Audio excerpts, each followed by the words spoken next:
తెలుగు చలనచిత్ర సీమలో మహానటి సావిత్రిది ఒక అద్భుత శకం. ఆమె తర్వాత ఆ స్థానాన్ని ఎవరు భర్తీ చేస్తారా అంటూ చర్చలు జరుగుతున్న రోజుల్లో ఒక వెలుగు రేఖల కళాభినేత్రి వాణిశ్రీ చలనచిత్ర రంగానికి దూసుకొని వచ్చింది. గొప్ప నవలా నాయికగా పేరు తెచ్చుకుంది. సావిత్రి ప్రభావం తన మీద పడకుండా ఉండడానికి ఎన్నో జాగ్రత్తలు తీసుకుంటూ తనకంటూ ఒక ప్రత్యేక శైలిని అలవర్చుకుంది. 10 ఏళ్లు సినీ రంగాన్ని మహారాణిలా ఏలింది. ఏ సినిమా విడుదలైనా అందులో హీరోయిన్ వాణిశ్రీనే.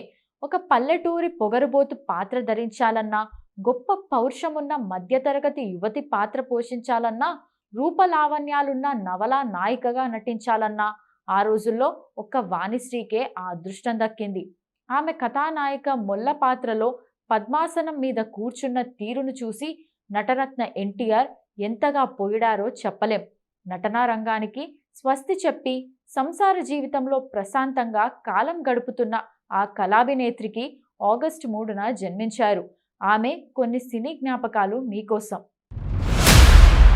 రత్నకుమారిగా కళాభినేత్రి వాణిశ్రీ అసలు పేరు రత్నకుమారి. పుట్టింది నెల్లూరులో. తల్లిదండ్రులు వెంకమ్మ, రాఘవయ్యలకు 2 కూతుళ్ళు. తండ్రి చిన్నతనంలోనే అనారోగ్యంతో మరణించడంతో తల్లి వెంకమ్మ 2 పిల్లలతో మద్రాసు చేరుకుంది. అక్క కాంతమ్మతో పాటు రత్నకుమారి నెల్లూరులోనే 9వ తరగతి వరకు చదువుకుంది. తర్వాత మద్రాసులోని దుర్గాబాయ్ దేశ్ముఖ్ మహిళా సభ వారి పాఠశాలలో చేరి మెట్రికులేషన్తో పాటు సంగీతం, భరతనాట్యం కూడా నేర్చుకుంది. డాక్టర్ గరికపాటి రాజారావు గారి ఇంటికి దగ్గరలోనే రత్నకుమారి ఉండడంతో అక్కడ జరిగే నాటకాల రిహార్సల్స్ గమనిస్తూ ఉండేది. అదే నటన మీద రత్నకుమారి అభిరుచి పెంచుకునేందుకు దోహదపడింది. కానీ తన దృష్టంతా సినిమా నటన మీదే. ఆ రోజుల్లో వెంపటి చిన్నసత్యం పిల్లలకు కూచిపూడి నాట్యంలో శిక్షణ ఇస్తుండేవారు. వాణిశ్రీ కూడా సత్యం వద్ద కూచిపూడి నృత్యంలోని మెలకువలు నేర్చుకుంది. ఆయన రూపొందించిన ఆరాధన అనే నృత్య రూపకంలో నాయికగా నటించింది. ఆ రోజుల్లోనే నటుడు నాగభూషణం రవి ఆర్ట్ థియేటర్ స్థాపించి రక్త కన్నీరు నాటకం ప్రదర్శిస్తుండేవారు. రత్నకుమారి ఆ సమాజంలో చేరి రక్త కన్నీరు నాటక ప్రదర్శనలో పాల్గొంది. ఆ నాటక అనుభవంతోనే మద్రాసులోని అమెచ్యూర్ నాటక సమాజం వారు ప్రదర్శించే రాగరాగిని, దొంగ, చిల్లరకొట్టు చిట్టమ్మ వంటి నాటకాల్లో ముఖ్య పాత్రలు ధరించింది. చిల్లరకొట్టు చిట్టమ్మ నాటక ప్రదర్శన సందర్భంగా ప్రఖ్యాత కన్నడ చిత్ర దర్శక నిర్మాత హన్సూరు కృష్ణమూర్తి దృష్టిలో పడటంతో రత్నకుమారికి వీర సంకల్ప అనే సినిమాలో నాయిక పాత్ర పోషించే అవకాశం దొరికింది. ఆ సినిమా ఆమెకు మంచి పేరు తెచ్చిపెట్టింది. గోల్డెన్ స్టూడియోలో ఈ చిత్రం షూటింగ్ జరిగింది. సినిమా రషెస్ చూడటం తటస్థించిన జానపద బ్రహ్మ విఠలాచార్య నవగ్రహ పూజ మహిమ సినిమాలో ఆమె చేత చిన్న వేషం వేయించారు. కన్నడంలో రత్నకుమారికి మిస్ లీలావతి, మురియదం అనే వంటి మంచి సినిమాల్లో హీరోయిన్గా నటించే అవకాశం దక్కింది. అలా రత్నకుమారి సినీ రంగ ప్రవేశం కన్నడ సినిమాలతోనే మొదలైంది. వాణిశ్రీ అవతారమెత్తిన రత్న. కనకదుర్గ పూజా మహిమ సినిమాలో విఠలాచార్య రత్నమాలకు చిన్న వేషం ఇచ్చినా అది మంచి ప్రాధాన్యత కలిగి ఉండడంతో ప్రేక్షకులకు రత్న అంటే ఎవరో తెలిసింది. ఆ మధ్యలో ఒక గమ్మత్తు జరిగింది. మహానటుడు ఎస్వి రంగారావు తమిళంలో బాగా ఆడిన నా నోరు పెన్ సినిమాని ఏవి మెయ్యప్ప చెట్టియార్తో భాగస్వామ్యం కలిపి నాది ఆడజన్మే సినిమాను శ్రీవాణి ఫిల్మ్స్ అనే సొంత బ్యానర్ మీద తెలుగులో సినిమా తీసేందుకు సిద్ధమయ్యారు. అందులో నాయక పాత్రకు రత్నకుమారిని ఎంపిక చేశారు. తన సొంత బ్యానర్ పేరు కలిసి వచ్చేలా రత్నకుమారి పేరును వాణిశ్రీగా మార్చారు. అయితే మెయ్యప్ప చెట్టి అభ్యంతరం తెలుపగా ఆ పాత్ర జమునను వరించింది. అయితేనేం రత్నకుమారి కాస్త వాణిశ్రీగా రూపాంతరం చెందింది. అదే మెయ్యప్ప చెట్టియార్ తదనంతర కాలంలో వాణిశ్రీతో 7 సినిమాల దాకా నిర్మించారు. ఆ రోజుల్లో హిందీ చిత్రరంగాన్ని ఏలుతున్న వైజయంతి మాలను వాణిశ్రీ ఆదర్శంగా తీసుకుంది. సంభాషణలు ఎలా పలకాలి వంటి విషయాలను ఎస్వి రంగారావు నేర్పారు. 1967లో వచ్చిన డూండి సినిమా మరపురాని కథ వాణిశ్రీ భవిష్యత్తుకు మంచి పునాది వేసింది.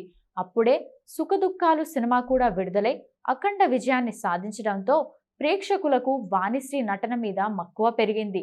అసలు వాణిశ్రీతో మరుపురాని కథ సినిమా చేయడానికి దర్శకుడు వి మధుసూదన్ రావు కూడా మొదట జంకారు.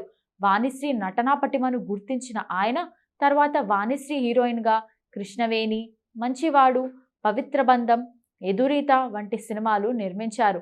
జానపద సినిమాలకు కాలం చెల్లి సాంఘిక చిత్రాలు పుంకాను పుంకాలుగా రావడం మొదలయ్యాక అది వాణిశ్రీకి కలిసొచ్చింది. వాణిశ్రీ వద్ద ఒక మంచి సుగుణం ఉంది.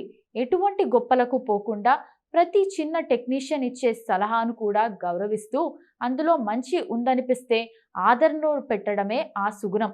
పెద్ద హీరోల సరసన 1969లో అన్నపూర్ణ వారు నిర్మించిన ఆత్మీయులు సినిమాలో వాణిశ్రీ తొలిసారి అక్కినేని నాగేశ్వరరావు సరసన నాయికగా నటించింది. మొదట విజయ్ నిర్మల పోషించిన పాత్రను దుక్కిపాటి మధుసూదన్ రావు వాణిశ్రీకి ఇవ్వజూపగా ఆమె హీరోయిన్ పాత్ర కోసం పట్టుబట్టి సాధించింది. ఆ తర్వాత వచ్చిన భలే రంగడు సినిమా కూడా విజయం సాధించడంతో వాణిశ్రీకి వెనక్కు చూసుకోవాల్సిన అవసరం రాలేదు. నందమూరి అందగాడితో నిండు హృదయాలు సినిమాలో హీరోయిన్గా నటించింది. ఆ చిత్రానికి కళా తపస్వి విశ్వనాథ్ దర్శకత్వం వహించారు.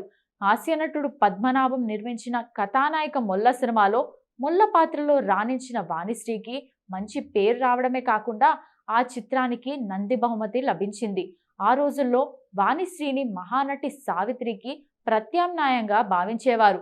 ఆ మూస నుంచి బయటపడడానికి వాణిశ్రీ తన ఆహార్యాన్ని పూర్తిగా మార్చివేసి చీరకట్టు, శిరోజాలంకరణలో అనూహ్యమైన ప్రయోగాలు చేసి విజయం సాధించింది. అలా 70వ శకాన్ని వాణిశ్రీ ఏకఛత్రాధిపత్యంగా ఏలింది. అక్కినేని, నందమూరి, శోభన్ బాబు, కృష్ణ, కృష్ణంరాజు, హరనాథ్, కాంతారావు, రంగనాథ్, చంద్రమోహన్, రామకృష్ణ వంటి అగ్రశ్రేణి నటులతో హీరోయిన్గా నటించింది. ఆ శకంలో వచ్చిన దసరా బుల్లోడు, కొడుకు కోడళ్ళు, ప్రేమ్ నగర్, బంగారు బాబు, దేశోద్ధారకులు, ఎదురులేని మనిషి, కన్నవారి కలలు, గంగామంగ, చక్రవాకం, జీవనజ్యోతి, ఇల్లు ఇల్లాలు, రైతు బిడ్డ, చీకటి వెలుగులు, చక్రధారి, భక్త కన్నప్ప, జీవన తీరాలు వంటి మరెన్నో సినిమాలు బాక్సాఫీస్ విజయాలు సాధించాయి. తమిళంలో శివాజీ గణేశన్ వంటి అగ్రశ్రేణి నటులతో దాదాపు 80 సినిమాల్లో వాణిశ్రీ నటించింది. అలాగే కన్నడ రాజ్ కుమార్ వంటి నాయకుల సరసన దాదాపు 30 కన్నడ సినిమాల్లో నటించింది. అయితే మలయాళంలో కేవలం 2 సినిమాల్లో మాత్రమే నటించింది. ఆమె కథానాయికగా నటించిన చివరి సినిమా దేవుడు మావయ్య పెళ్లి నిర్ణయం. ఒకసారి ఊటీలో ఎన్టీఆర్ నటించిన ఎదురులేని మనిషి సినిమా కోసం కసిగా ఉంది కసిగా ఉంది, కలవక కలవక కలిసినందుకే కసుమంటుంది అనే పాట చిత్రీకరణ జరుగుతోంది. అందులో ఎన్టీఆర్ రెచ్చిపోయి నటించేలా డాన్స్ మాస్టర్ పాటను కంపోజ్ చేశారు.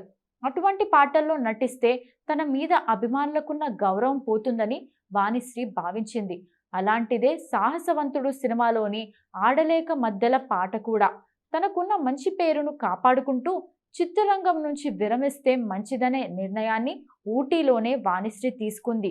చెంగల్పట్టుకు చెందిన యువ డాక్టర్ కరుణాకరన్ను పెళ్లాడాలని వాణిశ్రీ నిర్ణయించుకుంది. ఈ వివాహానికి సంధానకర్త వాణిశ్రీ కుటుంబ వైద్యులు అన్నామలై. అది పెద్దలు కుదిర్చిన సంబంధమే. అలా 1979 ఫిబ్రవరిలో వాణిశ్రీ డాక్టర్ కరుణాకరన్ను పెళ్లి చేసుకుంది. ఆమెకు ఒక కూతురు, ఒక కొడుకు. కూతురు అనుపమ, కొడుకు కార్తిక్. ఇద్దరు వైద్య వృత్తిలో స్థిరపడ్డారు. పిల్లలు పుట్టాక వాణిశ్రీ 2వ ఇన్నింగ్స్ మొదలైంది.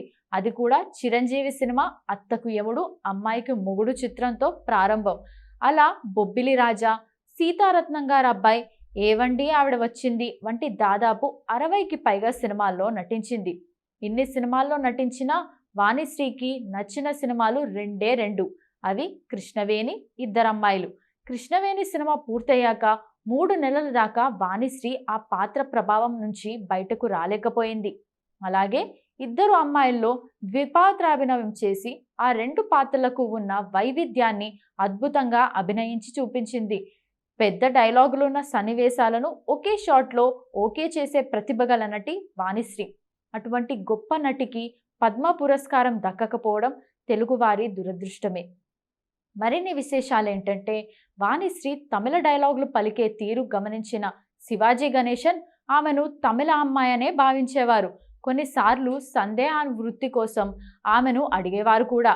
కానీ వాణిశ్రీ మాత్రం చిరునవ్వుతో ఆ ప్రశ్నకు జవాబును దాటివేసేది. తెలుగులో అఖండ విజయాన్ని సాధించిన ప్రేమ్ నగర్ సినిమాను హిందీలో నిర్మించ తలపెట్టినప్పుడు అందులో హీరోగా దిలీప్ కుమార్ను, అతనికి జంటగా వాణిశ్రీని నటింపజేయాలనుకున్నారు నిర్మాతలు. కానీ దిలీప్ కుమార్ వహీదా రెహమాన్ను కోరుకున్నారు. సమీకరణాలు మారడంతో ఆ పాత్ర రాజేష్ ఖన్నాను వరించగా వాణిశ్రీ పాత్ర హేమమాలినికి దక్కింది. వాణిశ్రీ అక్క బావ కలిసి వాణిశ్రీ జీవితాన్ని వెండితెర వరకే పరిమితం చేసి సంఘ జీవనానికి దూరంగా ఉంచారు. తీవ్రమైన నమ్మక ద్రోహం చేశారు.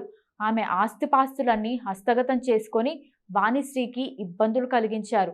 చివరకు 12 ఏళ్లు పోరాడి కోర్టు ద్వారా తన ఆస్తులను వాణిశ్రీ తిరిగి పొందగలిగింది. వాణిశ్రీ మేకప్ లేకుండా బయటకు వచ్చేది కాదు. షూటింగ్ షెడ్యూల్ 7 గంటలకే అయినా తను మాత్రం ఉదయం 9 గంటలకు మాత్రమే షూటింగ్కు హాజరయ్యేది. అందుకు కారణం వాణిశ్రీ ఒంటి రంగు నల్లగా ఉండడమే. రోజు ఉదయాన్నే 3 గంటల పాటు ఆమె మేకప్ చేసుకునేది. శరీరం మొత్తానికి మేకప్ చేసుకోవాల్సి రావడంతో ఆమె 9 గంటల దాకా షూటింగ్కు హాజరు కాగలిగేది కాదు. చిత్రరంగంలో ఈ విషయం అందరికీ తెలుసు కనుకే అగ్రశ్రేణి నటులు కూడా అభ్యంతరం పెట్టేవారు కాదు. జలగం వెంగళరావు ముఖ్యమంత్రిగా ఉన్న రోజుల్లో వాణిశ్రీకి రాజకీయ పదవి కట్టపెడతానంటే సున్నితంగా తిరస్కరించింది. అయితే సినిమాల్లో మంత్రిని పాత్రలో మాత్రం అదరగొట్టేది. రచయిత్రి ఎద్దనపూడి సులోచన రాణి నవల ఆరాధన అంటే వాణిశ్రీకి మక్కువ. ఆ నవలను చలనచిత్రంగా మలిస్తే బావుంటుంది అనుకునేది.